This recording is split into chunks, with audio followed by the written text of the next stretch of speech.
Bismillahirrahmanirrahim. Assalamualaikum warahmatullahi wabarakatuh. Selamat siang anak-anakku sekalian. Perkenalkan, nama saya Dini Andriani. Saya akan mendampingi kalian untuk mempelajari geografi di kelas 12 ini. Materi yang akan kita bahas pada pertemuan kita kali ini adalah wilayah dan perwilayahan dalam pembangunan nasional. Oke, quotes of the day hari ini. Untuk menambah motivasi kita, kamu adalah arsitek kehidupanmu sendiri. Bangunlah dengan tekad dan visi yang jelas. Jadi, kehidupan kita adalah milik kita. Baik dan buruknya kita yang menentukan. Kita yang membangun pondasi bagaimana kehidupan di masa yang akan datang akan berlangsung seperti apa. Kalau misalnya kalian menginginkan kehidupan yang baik, maka bangunlah pondasi dengan cara yang baik, dengan tekad dan visi yang jelas. Misalnya dengan belajar sungguh-sungguh, kemudian merangkai cita-cita, merangkai rencana-rencana masa depan, seperti itu. Nah, dengan memiliki tekad dan visi yang jelas, maka arah pembelajaran, arah tujuan kalian lebih terarah gitu ya, lebih jelas mau bagaimana dan seperti apa. Penting sekali untuk menentukan tujuan agar kita tidak gampang terombang-ambing oleh perubahan-perubahan yang terjadi dalam hidup kita. Contohnya gini, untuk perencanaan jangka pendek, misalnya kalian ingin memperoleh nilai yang baik, nilai yang bagus. Untuk untuk keinginan jangka panjangnya, perencanaan jangka panjangnya, misalnya kalian menginginkan mencapai cita-cita, misalnya ingin jadi dokter kah, atau guru, atau yang lainnya. Nah, itu semuanya adalah kalian yang menentukan, dan setiap tujuan itu langkah-langkahnya dimulai dari sekarang, dimulai dari ketika kalian duduk di bangku sekolah. Bisa dipahami ya? Jadi penting untuk menentukan visi yang jelas dan memiliki tekad yang kuat. Kemudian untuk pembahasan kita kali ini tadi, wilayah dan perwilayahan, maka cakupan bahasannya meliputi definisi dan konsep wilayah, kemudian perwilayahan, kemudian pembangunan dan pengembangan wilayah. Indonesia merupakan negara kepulauan terbesar di dunia yang terletak di kawasan ekuator. Negara Indonesia wilayahnya terdiri atas daratan dan lautan. Secara umum, wilayah meliputi semua yang ada dalam ruang. Sedangkan ruang adalah bagian permukaan bumi yang terdiri atas daratan dan perairan. Dengan demikian dapat disimpulkan bahwa wilayah meliputi semua yang ada dalam ruang dan ruang adalah wadahnya. Saya ulangi, dapat disimpulkan bahwa wilayah meliputi semua yang ada dalam ruang dan ruang adalah wadahnya. Nah, fokus activity kita, coba pikirkan kenapa wilayah tempat kita tinggal itu selalu berubah. Sederhananya gini, mungkin dulu rumah kalian tidak diapit oleh rumah-rumah yang lainnya. Rumah kalian mungkin diapit oleh kebun atau sawah. Tapi kemudian seiring waktu, si kebun dan sawah ini berubah jadi tempat tinggal, jadi perumahan, misalnya jadi rumah. Dan terus seperti itu, yang tadinya lingkungan tempat tinggal kalian masih asri, banyak kebunnya, banyak pohon-pohonnya, lantas kemudian seiring waktu berubah, pohon-pohonnya hilang, kebun-kebunnya berubah jadi bangunan dan lain-lain. Pernah nggak kalian berpikir kenapa bisa seperti itu? Nah, jawabannya akan kita temukan di pembahasan kita kali ini. Kita lanjutkan. Baik, sekarang definisi dan konsep wilayah. Apa sih yang dimaksud dengan wilayah? Nah, di sini saya tuliskan wilayah adalah unit geografi dengan batas-batas spesifik atau tertentu di mana komponen-komponennya memiliki arti di dalam pendeskripsian, perencanaan, dan pengelolaan sumber daya pembangunan.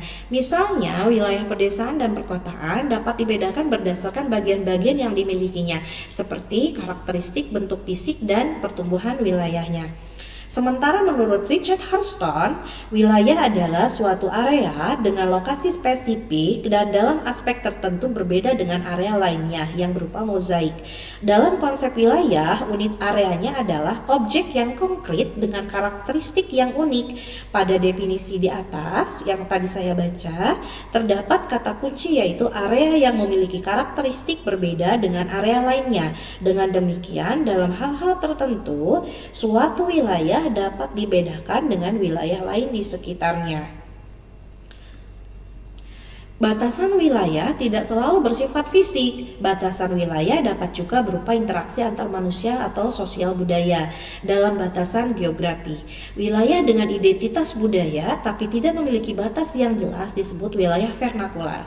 Jadi wilayah ini wilayah dengan identitas budaya tapi batasnya tidak jelas. Batas secara administrasi atau secara fisiknya tidak jelas. Nah, misalnya wilayah vernakular ini contohnya misalnya tadi ya Bogor kota hujan, ya Pekalongan kota batik, atau misalnya Aceh kota serambi Mekah, Bandung Paris Panjapa dan lain sebagainya. Itu disebutnya adalah wilayah dengan identitas budaya. Nah, wilayah dengan identitas budaya ini tidak memiliki batas fisik yang jelas. Kita lanjutkan. Kemudian untuk tipe wilayah, Johnson dalam Rustiadi memandang wilayah sebagai bentuk istilah teknis klasifikasi spasial atau pengelompokan keruangan. Johnston merekomendasikan dua tipe wilayah, yaitu wilayah formal dan wilayah fungsional. Yang pertama, wilayah formal. Wilayah formal atau uniform region, wilayah formal adalah bisa diartikan sebagai suatu wilayah yang dibentuk oleh suatu kesamaan kenampakan, termasuk ke dalamnya kenampakan fisik, muka bumi, iklim, vegetasi, tanah, bentuk lahan, dan penggunaan lahan. Uniform region ini bersifat statis atau tetap. Kemudian yang kedua ada definisi yang berbeda, sedikit berbeda, tapi masih sama. Wilayah formal disebut juga hanya istilah yang berbeda ya. Wilayah formal ini disebut juga dengan wilayah homogen, karena tempat di mana populasi di suatu area memiliki karakteristik yang khas didasarkan pada kriteria alam, seperti karakteristik fisik. Misalnya, wilayah Kalimantan Tengah dan Kalimantan Selatan yang termasuk wilayah homogen. Jadi selain istilah wilayah formal, ada istilah uniform region, ada juga wilayah homogen. Ini hanya perbedaan istilah saja, tapi maknanya tetap sama. Jadi tempat di mana populasi suatu area memiliki karakteristik yang khas, gitu, yang didasarkan pada kriteria alamnya. Misalnya wilayah pegunungan, wilayah dataran rendah, wilayah pesisir pantai. Nah, ini yang disebut dengan wilayah formal atau uniform region atau wilayah homogen. Selanjutnya, wilayah fungsional. Wilayah fungsional adalah wilayah yang menekankan keterkaitan antar komponen atau lokasi yang ditandai oleh beberapa aktivitas ekonomi. Ya, misalnya daerah metropolitan yang terdiri dari kota besar di Jabodetabek, Jakarta, Bogor, Depok, Tangerang, dan Bekasi. Wilayah fungsional ini menunjukkan kekompangan fungsional yang saling tergantung dalam kriteria tertentu. Dalam konsep ini, suatu wilayah diumpamakan sebagai sel hidup yang terdiri atas inti dan plasma. Inti adalah pusat pelayanan atau pemukiman, sedangkan plasma adalah daerah belakang atau hinterland yang mempunyai sifat tertentu dan mempunyai hubungan fungsional. Dengan demikian, wilayah fungsional terdiri atas unit-unit yang heterogen meliputi kota besar dan wilayah di sekitarnya atau hinterlandnya, yaitu kota kecil dan desa. Berbagai unit wilayah tersebut saling bergantung satu dengan lainnya. Contohnya seperti ini. Intinya berupa pusat industri pengolahan, maka hinterlandnya itu berupa bahan mentah atau tenaga kerja. Jadi inti adalah pusat pengolahannya, industri pengolahannya, sementara hinterland, wilayah yang ada di sekitarnya itu adalah penyedia bahan mentah dan tenaga kerjanya. Kemudian, pusat wilayah berfungsi sebagai tempat konsentrasi penduduk, pusat pelayanan, pasar bagi komoditas, pertanian maupun industri, serta lokasi pemusatan industri manufaktur. Sementara itu, hinterland berfungsi sebagai pemasok atau produsen bahan-bahan mentah dan bahan baku. Pemasok tenaga kerja melalui proses urbanisasi atau mengelaju, daerah pemasaran barang dan jasa industri manufaktur, serta penjaga keseimbangan ekologis. Hubungan antara kawasan inti dan hinterland ditunjukkan oleh kondisi bahwa pertumbuhan suatu pusat atau kota didukung oleh hinterland yang baik. Sebagai contoh, kawasan metropolitan Jabodetabek dan Gerbang Kertosusila, Gresik, Bangkalan, Mojokerto, Surabaya, Sidoarjo, dan Lamongan. Sebuah kawasan metropolitan di Provinsi Jawa Timur yang dicirikan oleh konsentrasi urban dengan kepadatan penduduk tertinggi dikelilingi daerah-daerah dengan kepadatan penduduk rendah yang dihubungkan dengan sistem transportasi terintegrasi. Ya, seperti tadi di slide-nya saya sampaikan, contoh dari wilayah fungsional ini adalah wilayah Jabodetabek, Jakarta, Bogor, Depok, Tangerang, dan Bekasi, atau Gerbang Kertosusila. Ya, Gerbang Kertosusila ini kepanjangan dari Gresik, Bangkalan, Mojokerto, Surabaya, Sidoarjo, dan Lamongan. Jadi semuanya daerah-daerah kecil yang ada di sekitar pusat inti itu adalah daerah-daerah penyokongnya. Ya, sementara pusatnya sendiri adalah daerah dengan kepadatan penduduk tertinggi. Selanjutnya, nah untuk konsep-konsep wilayah ini menurut Rustiadi tadi pertama ada wilayah homogen ya. Wilayah homogen ini wilayah yang karakteristiknya khas ya, berbeda dengan yang lainnya. Kemudian ada wilayah nodal. Wilayah nodal ini bisa diartikan sebagai wilayah fungsional. Kemudian wilayah perencanaan atau pengelolaan khusus. Kemudian ada wilayah administratif politis, kemudian ada wilayah pesisir. Kita bahas satu-satu ya. Yang pertama, konsep wilayahnya wilayah homogen. Konsep wilayah ini lebih menekankan pada homogenitas atau dalam kelompok dan mengoptimalkan perbedaan, kompleksitas, variasi, dan ragam antar kelompok tanpa memperhatikan bentuk hubungan fungsional atau interaksi antar wilayah-wilayah di dalamnya. Contoh wilayah homogen adalah keberagaman pekerjaan, kondisi iklim, kondisi topografi, serta kehidupan sosial dan budaya dalam suatu ruang wilayah. Jadi konsep wilayah ini menekankan pada kesamaan baik itu dari pekerjaannya, kondisi iklim, topografinya, kondisi wilayahnya, dan kehidupan sosial budaya dalam suatu ruang wilayah tersebut.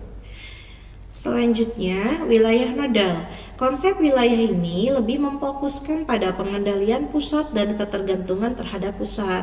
Bila dibandingkan dengan batas wilayah, pembagian wilayah nodal didasarkan atas fungsi, asal-usul, dan perkembangannya. Contohnya kota satelit. Kota satelitnya contohnya tadi ya, Jabodetabek, Jakarta, Bogor, Tangerang, Bekasi, Depok, dan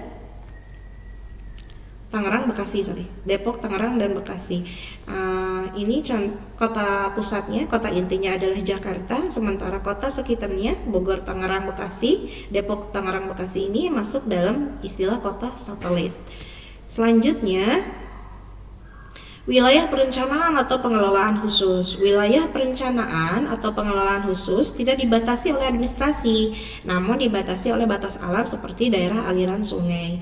Nah, untuk wilayah perencanaan ini atau disebut juga dengan planning region dapat berupa wilayah administratif ataupun non-administratif yang dibatasi berdasarkan sifat tertentu pada wilayah. Sifat tersebut dapat berupa sifat alamiah maupun non-alamiah dengan karakteristik sedemikian rupa sehingga perlu dikategorikan dalam satu wilayah perencanaan. Contohnya tadi ya, daerah aliran sungai. Wilayah ini menunjukkan perlunya kesatuan pembangunan antara seluruh bagian daerah aliran sungai mulai dari hulu hingga hilir dan melintasi batas administratif. Dalam pembangunan wilayah perencanaan terdapat beberapa hal yang perlu diperhatikan, antara lain wilayah harus luas, mampu menunjang industri dengan pengadaan tenaga kerja, persamaan struktur ekonomi, dan mempunyai sekurang-kurangnya satu kota sebagai titik tumbuh. Kita lanjutkan, berikutnya adalah wilayah administratif politis. Wilayah administrasi merupakan wilayah perencanaan yang memiliki landasan yuridis politis paling kuat. Contoh dari wilayah administrasi politis ini adalah wilayah desa. Nah, desa ini administrasi politisnya jelas ya, batas-batas wilayahnya juga jelas. Kemudian kecamatan, kabupaten, atau provinsi, semuanya itu jelas batas-batas wilayahnya, batas-batas yuridis politisnya. Selanjutnya, wilayah pesisir. Wilayah pesisir merupakan wilayah interaksi antara daratan dan lautan.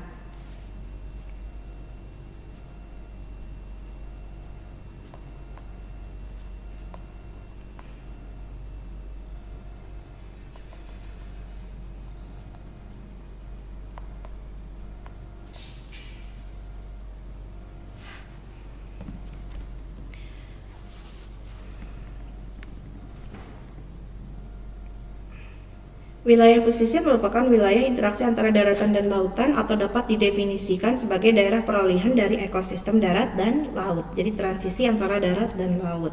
Kemudian perwilayahan. Nah, definisi perwilayahan merupakan upaya pengelompokan unsur-unsur yang sama dan berbeda dalam satu ruang.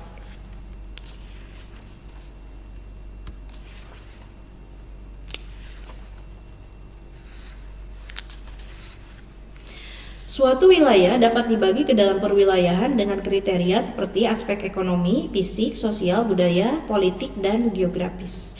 Jadi perwilayahannya kriteria seperti aspek ekonomi, fisik, sosial, budaya, politik, dan geografis itu bisa menentukan pembagian wilayah tersebut.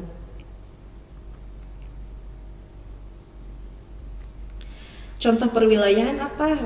Perwilayahan ini biasanya disebut juga dengan region ya.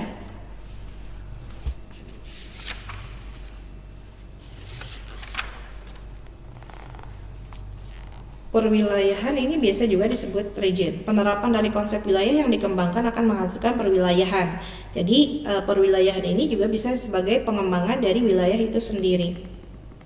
Perwilayahan merupakan proses delineasi atau pembatasan untuk menentukan area yang termasuk ke dalam wilayah tertentu. Dengan kata lain, permukaan bumi akan terbagi dalam berbagai wilayah sesuai dengan konsep yang digunakan. Karena konsep ini berbeda-beda, maka batas dari setiap wilayah juga berbeda. Perwilayahan bertujuan mempermudah analisis dan menjawab berbagai permasalahan yang ada pada berbagai wilayah tersebut. Dalam melakukan pembatasan wilayah ini diperlukan kriteria atau konsep, yaitu karakteristik apa yang digunakan sebagai dasar penentuan wilayah tersebut. Contoh perwilayahan atau region adalah ASEAN ya. Negara-negara ASEAN ini adalah negara-negara yang memiliki ciri dan karakteristik tersendiri, yaitu wilayah Asia Tenggara yang berada di wilayah Asia Tenggara. Selanjutnya, pembangunan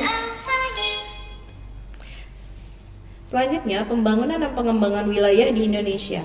Pengembangan wilayah ini ialah rangkaian upaya untuk mewujudkan keterpaduan dalam penggunaan berbagai sumber daya, merekatkan dan menyeimbangkan pembangunan nasional dan kesatuan wilayah nasional, meningkatkan keserasian antar kawasan, keterpaduan antar sektor pembangunan melalui proses penataan ruang dalam rangka pencapaian tujuan pembangunan yang berkelanjutan dalam wadah NKRI.